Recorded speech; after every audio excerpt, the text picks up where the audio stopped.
আজকে বিক্ষোভ সমাবেশে এক পর্যায়ে সংযুক্ত বক্তব্য রাখছেন ঐতিহ্যবাহী ছাত্র সংগঠন বাংলাদেশ ইসলামী ছাত্র সমাজের কেন্দ্রীয় সভাপতি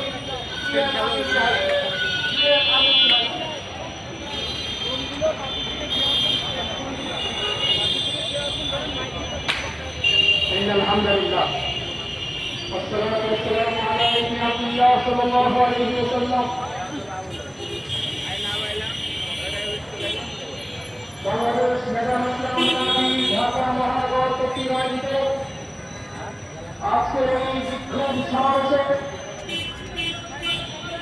আগত সাংবাদিক এবং কেন্দ্রীয় নেতৃবৃন্দ সহ সকলকে বাংলাদেশ ইসলামী ছাত্র সমাজ পক্ষ থেকে আন্তরিক শুভেচ্ছা অভিনন্দন।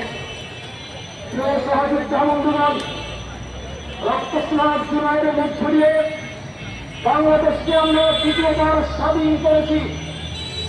স্বাধীনতার পর আজ আমরা ছাত্রীরা নিয়ে রাজপথে দাঁড়ানো এটা সরকারের জন্য অত্যন্ত লজ্জাজনক। আজকের এই বাংলাদেশ সাধারণ ইসলাম পার্টির পক্ষ থেকে জুলাই সনদ আইনি ভিত্তি সহ 5 দফা দাবি যদি সরকার মানতে ব্যর্থ হয়, কার্যকর করতে ব্যর্থ হয়, আমরা মনে করব 24 গণঅভ্যুত্থানে যারা রক্ত দিয়েছে তাদের রক্ত ব্যর্থ। যদি সরকার এই দাবিগুলো না মেনে নেয় তাহলে 24 জুলাই শহীদের রক্তের সাথে গাদ্দারি করা হবে। কাজেই সরকার উচিত, বাংলাদেশের জনগণ 24 গণঅভ্যুত্থানের উপরে সচেতন হয়েছে, এই সচেতন জনগণকে কোনোভাবেই মানুষকে ধোকা দেওয়া যাবে না। কাজেই আমরা সরকারের কাছে আবার উদাত্ত আহ্বান জানাচ্ছি, সরকার অতি শীঘ্রই আমাদের এই দাবি মেনে একটি কার্যকর, সুন্দর, শান্তশিষ্ট বাংলাদেশ এবং সমৃদ্ধ বাংলাদেশ করতে যথেষ্ট সচেষ্ট হবে ইনশাআল্লাহ।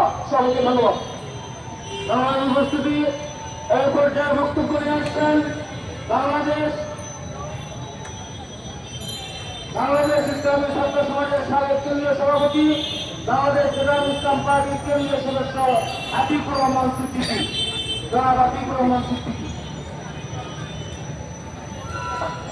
আলহামদুলিল্লাহ, ওয়াসসালাতু ওয়াসসালামু আলা রাসূলিল্লাহ।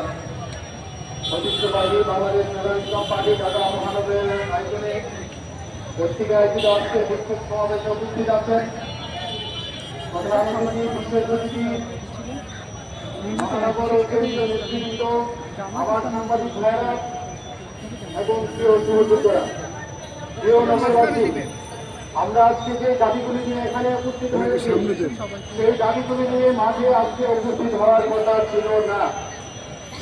কারণ জুলাই সনদ যে ভাইয়েরা রক্ত দিয়ে দেশকে স্বাধীন করেছে, আজ বহুবার যে আজীবনের জন্য পঙ্গুত্ব বরণ করে ধরে আছে, অনেক বোন তার ভাই হারিয়েছে, অনেক মা তার ছেলে হারিয়েছে, অনেক ভাই তার ভাই হারিয়েছে।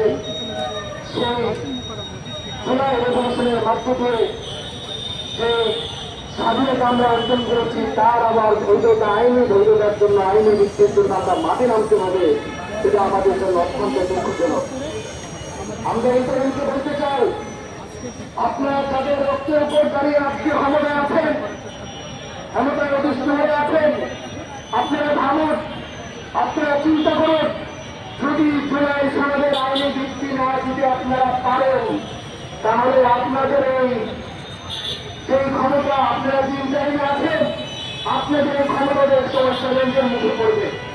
সুতরাং আপনাদের এই সরকার নিরাপত্তার জন্যই এবং লক্ষ লক্ষ যে ভাইরা এই আন্দোলন করেছে, হাজার হাজার যে ভাইরা গুণে শহীদ হয়েছে, তাদের নিরাপত্তার জন্য, এদেশের দ্বিতীয়বার স্বাধীনতাকে টিকিয়ে রাখার জন্য আপনারা জুলাই সনদকে আইনি ভিত্তি দিয়ে আমরা যে প্রার্থী দাবি করেছি এই দাবি সমূহ করে যথাসম্ভব 2 বছরের আগে আপনারা আপনারা বাস্তবায়ন আমাদের করে দেন এবং পাশাপাশি যে বিষয়টা আপনারা যে মন্ত্রক দুর্নীতি বিশেষ করে ঘরের যে বিচার এই বিচারকে সমান করে করার জন্য আমরা আজকে এই শিক্ষক সমাবেশের আয়োজন করেছি সেই আয়োজন আমি আগামী সংগ্রাম আন্দোলনের সাথে সাথে থাকার জন্য আহ্বান জানিয়ে বক্তব্য করছি।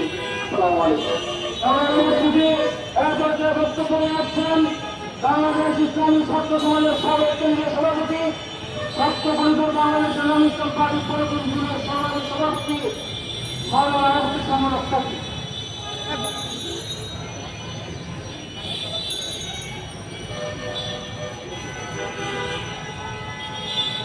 আসসালামু আলাইকুম ওয়া রাহমাতুল্লাহ। সংগ্রামী ছাত্র বন্ধুগণ, আপনারা জানেন এদেশের মানুষ 2024-এর জুলাই থেকে আগস্ট পর্যন্ত আন্দোলন করে ফ্যাসিবাদকে এদেশ থেকে হটিয়েছে।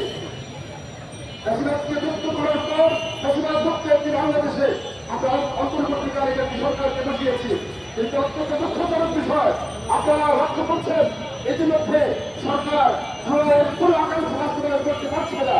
আমরা কঠোর হুঁশিয়ারি উচ্চারণ করে দিতে চাই, বাংলাদেশ ইসলামী পার্টি যে দাবিগুলো নিয়ে আজকে মাঠে নেমে এসেছে, অতি সত্তর যদি দাবিগুলো বাস্তবায়ন না করা হয় তাহলে এর চেয়ে আরো কঠোর আন্দোলনের মাধ্যমে বাংলাদেশ ইসলামী পার্টি তার দাবিগুলো আদায় করে দিতে বাধ্য হবে। ইনশাআল্লাহ। আসসালামু আলাইকুম ওয়া রাহমাতুল্লাহ।